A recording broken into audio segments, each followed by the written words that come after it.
La Loire-Atlantique est son cœur historique à gauche, un palpitant bousculé par le hold-up politique réalisé en 2017 par La République En Marche, qui avait alors mis la main sur les 10 circonscriptions que compte le département. Et même si doubler un grand chelem est toujours un peu compliqué, 7 députés sur 10 y retournent, certains avec quelques dossiers. Sandrine Josso, dans la 7e, est loin de faire l'unanimité. Élue sous l'étiquette La République En Marche, elle a quitté le parti présidentiel en le critiquant ouvertement pour finir au MoDem.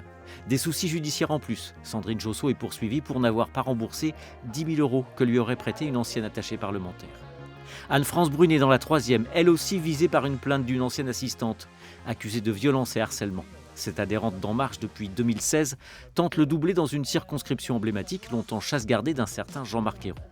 Dans la 10e, l'ex-PS Sophie Errante se présente pour la 3e fois. L'ex-flic Bruno Caïto de la NUP pourra-t-il l'arrêter ? Ici, Macron a réalisé son meilleur score au premier tour avec 35,9% des voix.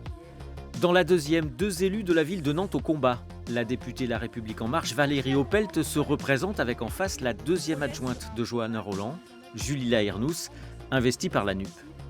Aude Amadou sur la 4e, Audrey Dufeu sur la 8e, Yannick Horry sur la 9e, tous élus La République En Marche en 2017 veulent rempiler. Restent 2 circonscriptions où les candidats de la majorité présidentielle ont jeté l'éponge.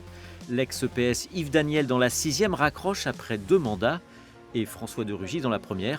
L'ancien ministre de la Transition écologique, touché coulé par l'affaire des homards, laisse la place à son suppléant. Et le MoDem Luc Gesmar se retire dans la 5e, où l'ex-secrétaire d'État à la jeunesse Sarah El Haïry compte bien récupérer son siège.